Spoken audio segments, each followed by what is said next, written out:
जैसा बच्चों हम लोग वर्णमाला पढ़ रहे हैं, वर्णमाला में हमने बहुत कुछ पढ़ा, इतिहास पढ़ा, स्वर और व्यंजन। हम व्यंजन पे हैं। व्यंजन में आज हम पढ़ते हैं व्यंजन गुच्छ।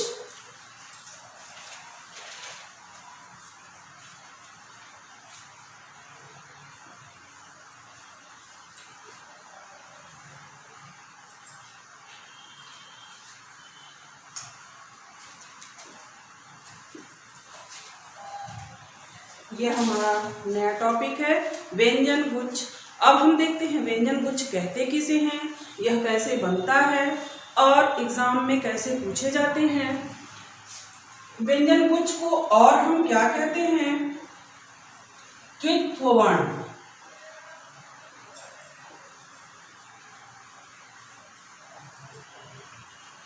द्वित्व वर्ण टॉपिक नोट करते जाइएगा बच्चों, क्योंकि बहुत जरूरी है। अच्छी टॉपिक है, अच्छे क्वेश्चन आएंगे आपके पास। व्यंजन गुच्छ को क्या कहते हैं, द्वित्व वर्ण। जब एक ही व्यंजन वर्ण की आवृत्ति होती है।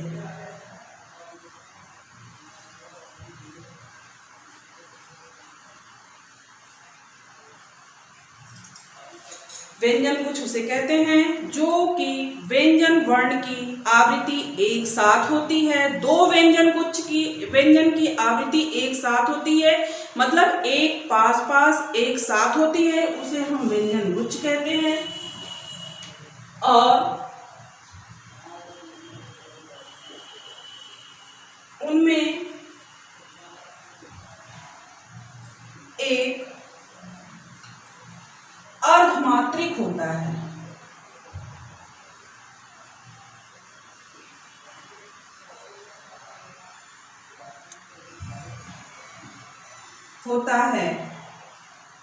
दूसरा पूर्ण मात्रिक होता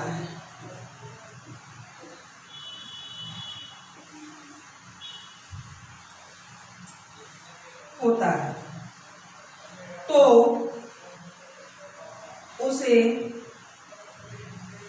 ही व्यंजन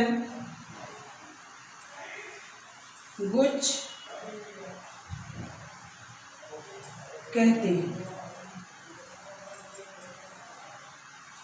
देखिए बच्चों, एक ही व्यंजन वर्ण की आवृत्ति पास पास दो बार होती है, पास पास भी होती है, और उसी की आवृत्ति जैसे क, तो क बार बार होती है, और उनमें एक अर्धमात्रिक होता है। हमारा आपने वर्णमाला में पढ़ा कि जितने व्यंजन हैं वह अर्धमात्रिक होते हैं, उनके साथ स्वर मिलता है तब वह पूर्णमात्रिक होते हैं। तो एक व्यंजन हमारा अर्धमात्रिक होगा, एक पूर्णमात्रिक होगा, तो उसे ही हम व्यंजन गुच्छ या द्वित्व वर्ण कहते हैं। जैसे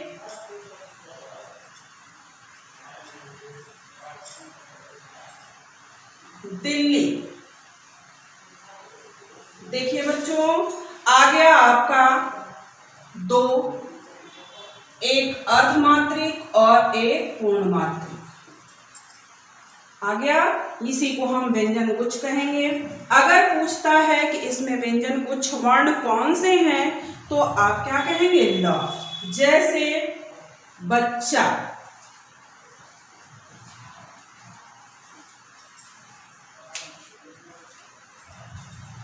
उज्ज्वल,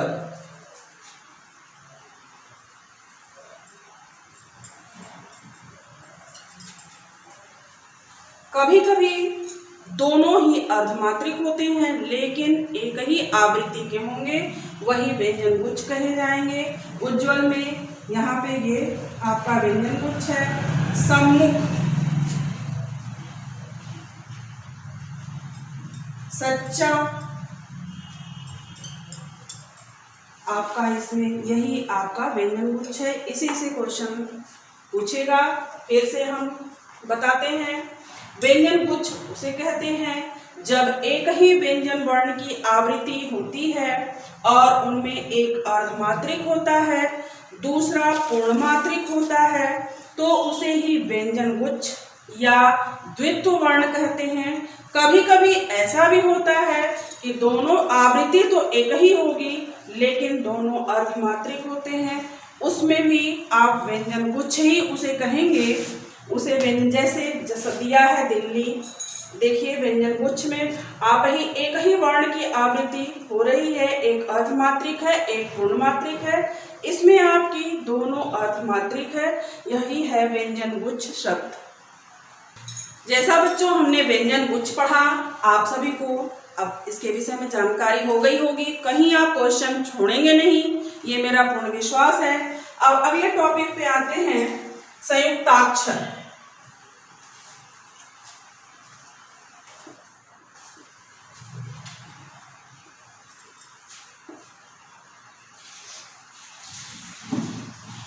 जब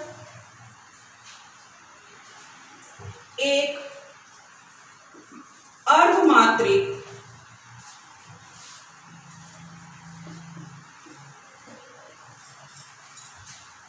वर्ण के बाद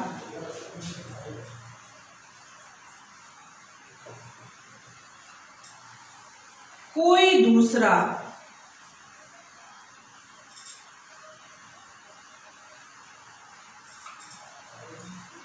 पूर्णमात्रिक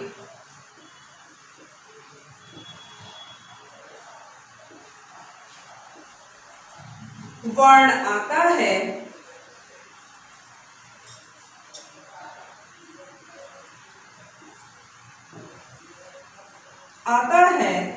तो दोनों मिलकर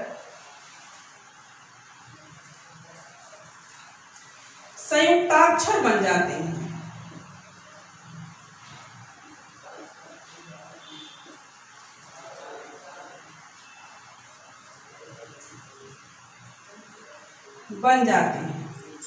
वर्ण अलग रहेंगे।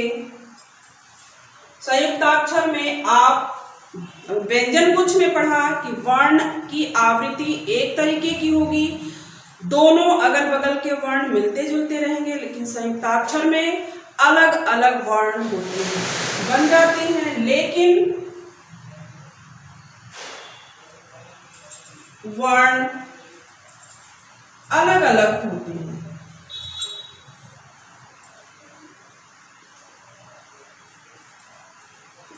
अलग अलग होती है। जैसे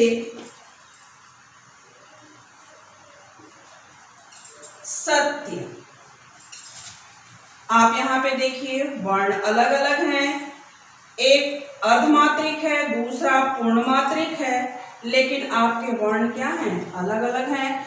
यह किस तरीके से क्वेश्चन पूछेगा बच्चों, संयुक्ताक्षर में अब क्या बोले देखेंगे, सत्य देगा तो आप संयुक्ताक्षर पे टिक लगाएंगे, जो कि दोनों वर्ण अलग अलग रहेंगे, एक अर्धमात्रिक होगा एक पूर्णमात्रिक होगा। जैसे समाप्त,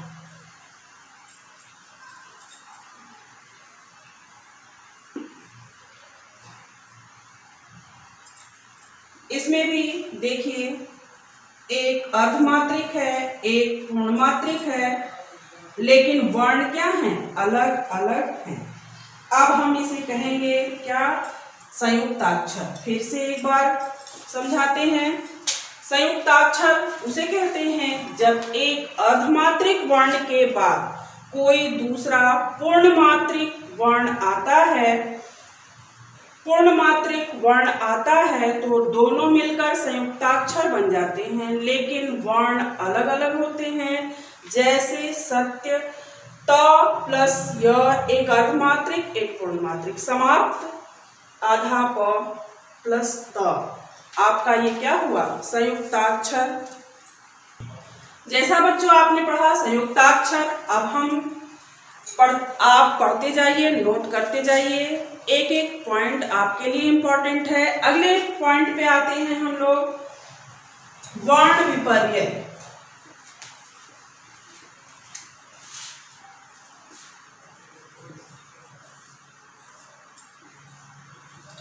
वर्ण विपर्यय जब शब्दों को बोलते समय वर्णों का क्रम आगे पीछे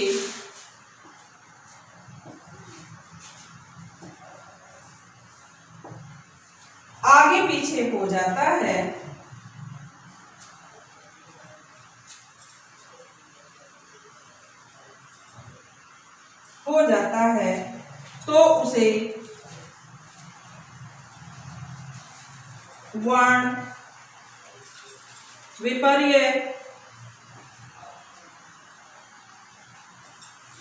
कहते हैं।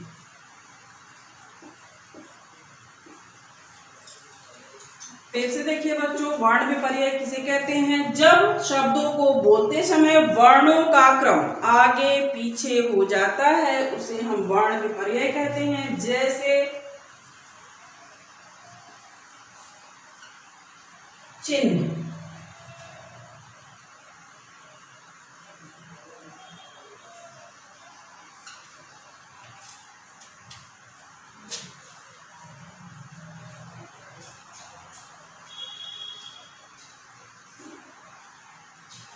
इसे शुद्ध अशुद्ध भी कह लीजिए। यह आप जल्दीबाजी में लिखते हैं चिन्ह, लेकिन यह क्या है? अशुद्ध है। चिन्ह यह शुद्ध है। इसी को हम वर्ण विपर्यय कहेंगे कि वर्ण हमारा चिन्ह होगा और बदल कर क्या हो जाता है? चिन्ह। हम लोग इसको बोलते हैं, इसको नहीं।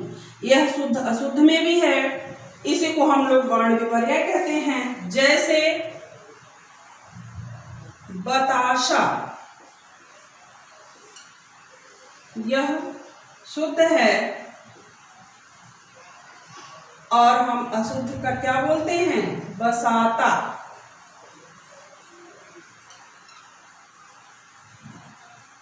यह हमारा वर्ण विपर्यय है। इसे शुद्ध अशुद्ध भी कहिए या वर्ण विपर्यय कहिए। क्रम बदला है। देखिए, फिर से देखते हैं, जब शब्दों को बोलते समय वर्णों का क्रम आगे पीछे हो जाता है, तो उसे वर्ण विपर्यय कहते हैं। जैसे चिन्ह, हम लोग बोलते हैं लेकिन शुद्ध क्या होता है? चिन्ह। हम बोलते समय, उच्चारण करते समय भी ह पहले आता है, न बाद में आता है, लेकिन हम यहाँ यूज क्या करते हैं? बोलते क्या है? ये हम लोग अशुद्ध बोलते हैं। हिंदी पढ़ते हुए भी हम लोग अशुद्ध, हिंदुस्तानी होते हुए भी हम लोग अशुद्ध बोलते हैं। यह होगा चिन्ह। पहले ह का उच्चारण आ रहा है, तब न का, ये शुद्ध है। जैसे कि बताशा शुद्ध है, लेकिन लोग बोलते हैं बसाता, यह क्या है? अशुद्ध है। जैसा बच्चों आप लोगों ने पढ़ा, वर्ण विपर्यय सारे पॉइंट इंपॉर्टेंट है, लिख लीजिएगा और उसे दोहराइएगा, पढ़िएगा। सारे आप लोग के लिए इंपॉर्टेंट है। अब हम आते हैं नेक्स्ट पे, प्रयत्न लाघव।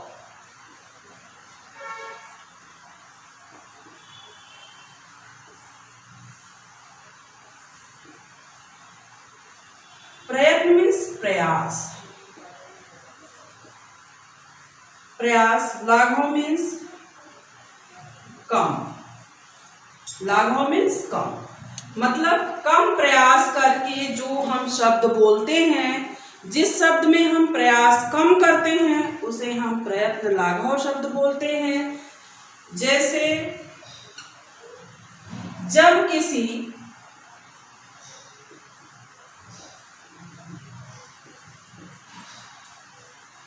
शब्द का उच्चारण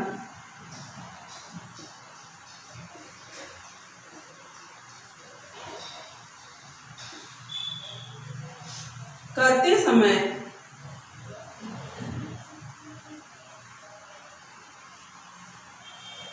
वक्ता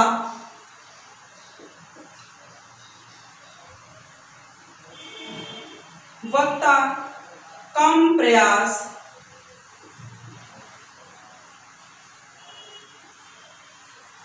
करके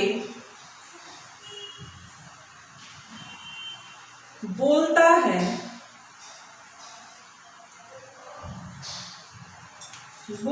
है तो उसे प्रयत्न लाघव कहा जाता है।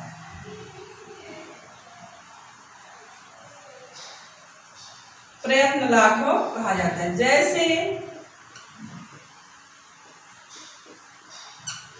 मास्टर साहब, अब हम कम प्रयत्न करके क्या बोल रहे हैं? माट साहब।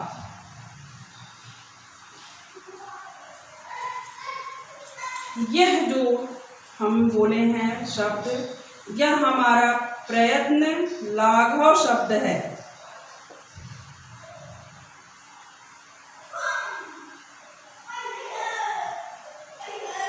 जैसे साहब,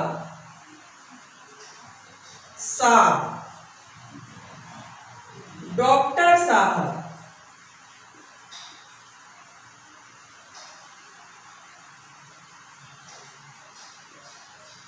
डाक साहब।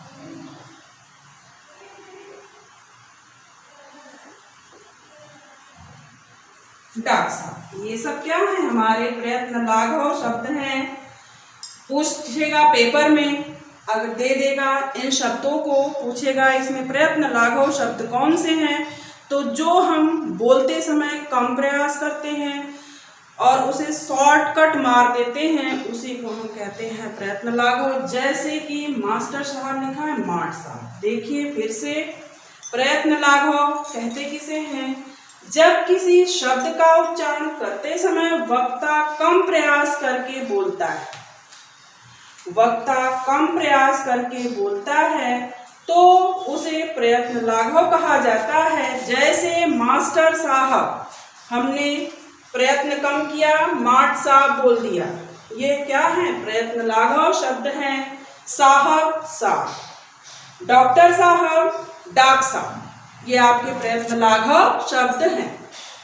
जैसा बच्चों हम कह रहे हैं, सारे आपके पॉइंट इंपॉर्टेंट हैं, इसलिए हर पॉइंट को नोट करते जाइएगा। अभी हम लोग पढ़े प्रयत्न लाघव। अब हम स्वरागम पे आते हैं। स्वरागम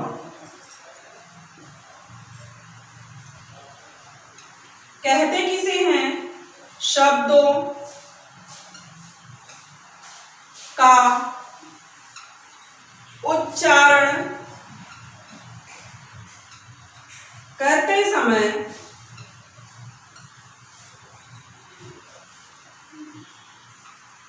जब उसके साथ एक मात्रिक और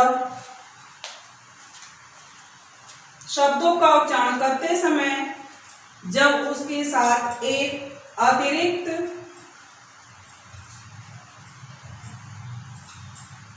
और अनावश्यक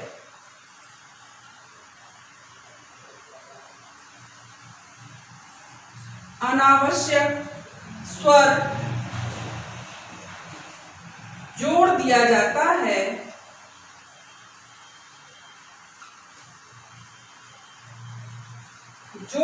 जाता है, वही स्वरागम कहलाता है।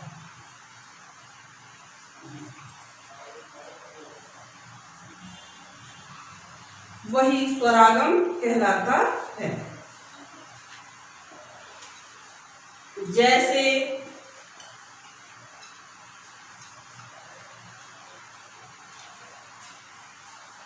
स्थान,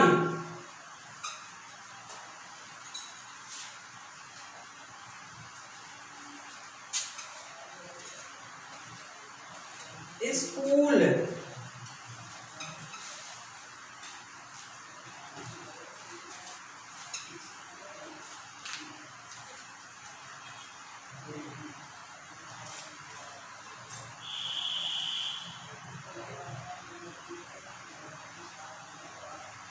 अब देखिए बच्चों, इसमें स्वरागम वर्ण कौन सा है, तो कौन सा है, अतिरिक्त और अनावश्यक स्वर जोड़ दिया जाता है।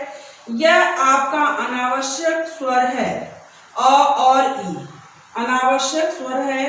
इसी तरह क्वेश्चन भी पूछा जाएगा कि स्वरागम में कैसे आप इसमें स्वरागम वर्ण को छांटिए, तो यह दिया रहेगा, इसमें स्वरागम वर्ण आपको छांटना होगा।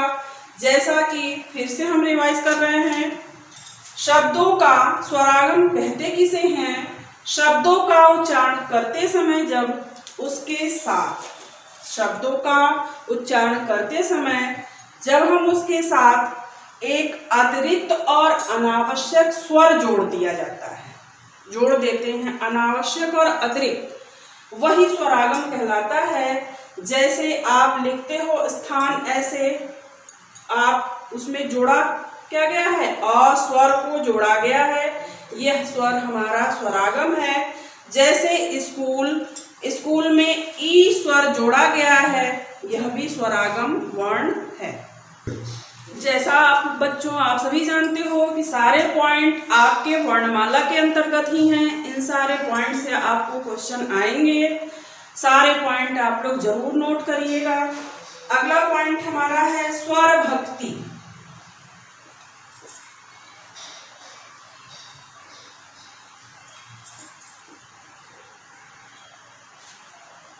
कहते किसे हैं, शब्दों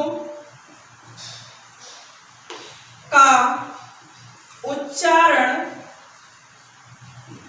करते समय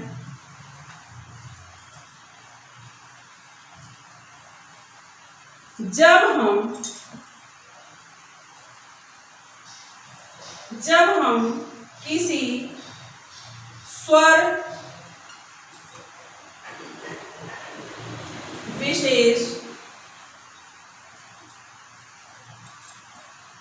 स्वर विशेष को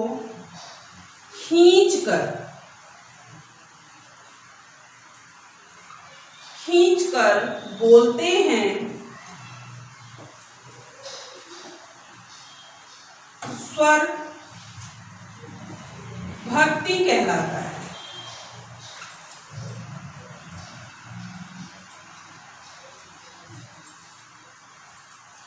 जैसा बच्चों, शब्दों का उच्चारण करते समय जब हम किसी स्वर विशेष को खींचकर बोलते हैं तो स्वर भक्ति कहलाता है।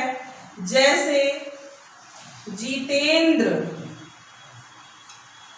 को जितेंद्र, श्री श्री, नरेंद्र नरेंद्र,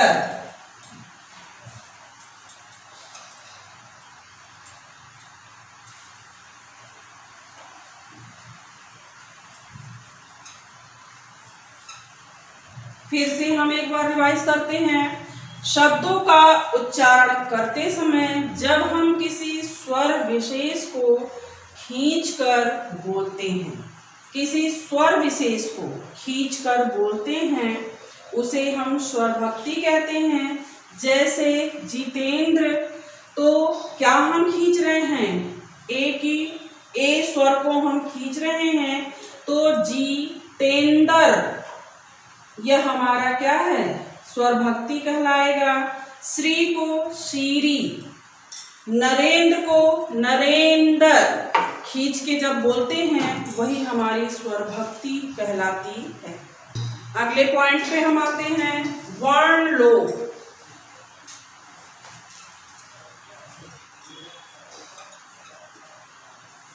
इसे कहते हैं शब्दों का उच्चारण करते समय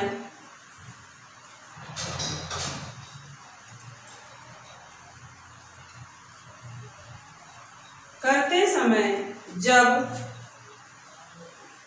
हम किसी स्वर या वर्ण का लोप कर देते हैं,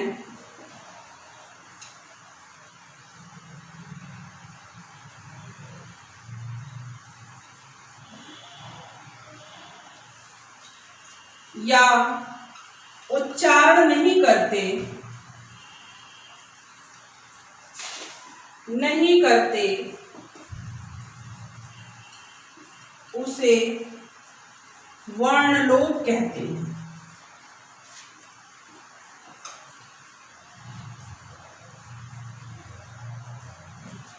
जैसे क्षत्रिय, हमने वर्णों को लोप किया, क्या कर दिया, छत्री। स्टेशन, हमने वर्णों का लोप कर दिया, टेशन, वर्णों का हमने लोप कर दिया ना, यही आपका वर्णलोप कहलाता है। फिर से हम एक बार रिवाइज करते हैं। शब्दों का उच्चारण करते समय जब हम किसी स्वर या वर्ण का लोप कर देते हैं या उच्चारण नहीं करते हैं, उसे ही वर्णलोप कहते हैं। जैसे क्षत्रिय में हम वर्ण का लोप किए, य का लोप कर दिए, छत्री। स्टेशन में हमने आधा श का लोप कर दिया, अर्धमात्रिक व्यंजन का लोप किया, हमने कर दिया टेशन। यह आपका वर्णलोप कहलाता है। अब हम बच्चों वर्णमाला के लास्ट टॉपिक पे हैं। अब इसके बाद आज वर्णमाला खत्म हो जाएगी और आप लोग ध्यान से इसे पढ़िएगा। आते हैं अक्षर के प्रकार।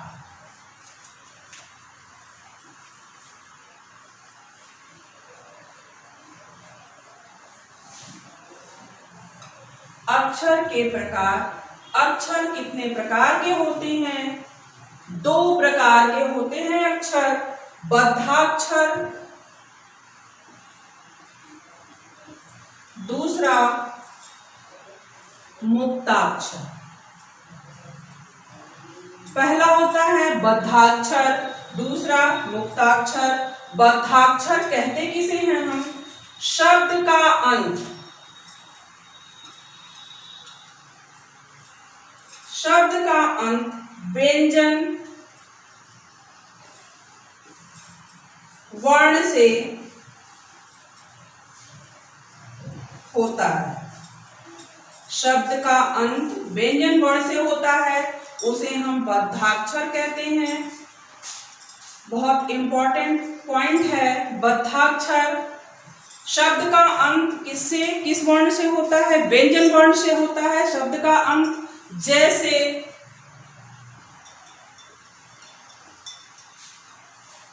जगत, एवं, ओम। देखिए आपका बद्धाक्षर कहते किसे हैं? शब्द का अंत व्यंजन वर्ण से होता है। जैसे अंत हुआ शब्द का, जगत ये व्यंजन वर्ण है, एवं व्यंजन वर्ण है, ओम व्यंजन वर्ण है।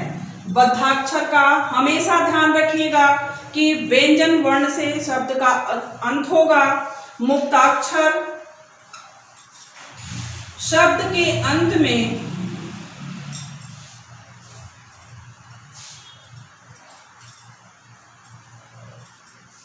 कोई स्वर जुड़ा होता है,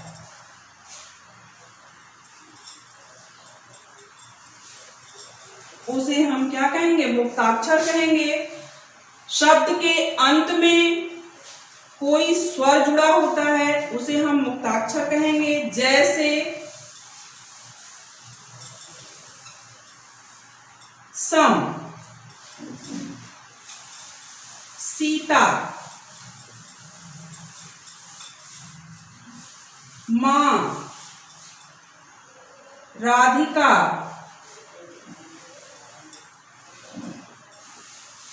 देखिए बच्चों, इसका व्यंजन से खत्म हो रहा है, लास्ट बद्धाक्षर का, मुक्ताक्षर का अ, आ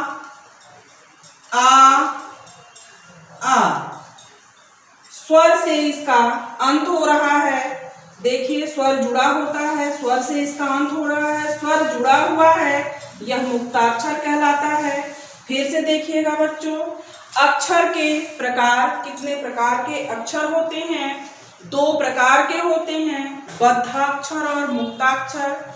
बद्धाक्षर शब्द का अंत व्यंजन शब्द से होता है, जैसा आप लोगों को उदाहरण दिया है मैंने, आप देख लीजिए, व्यंजन से ही अंत हो रहा है। मुक्ताक्षर का अंत जो है किसी स्वर से जुड़ा हुआ रहता है, उसमें भी देखिए आपका स्वर जुड़ा हुआ है, सम अ, सीता आ, माँ आ, राधिका आ।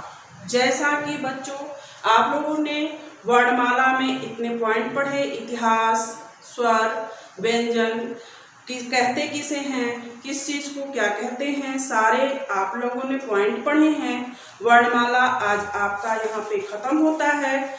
अगले वीडियो में हम नए चैप्टर के साथ आपसे मिलेंगे। नया चैप्टर हमारा होगा संधि। आप लोग जुड़े रहिएगा और देखते रहिएगा। तब तक के लिए धन्यवाद।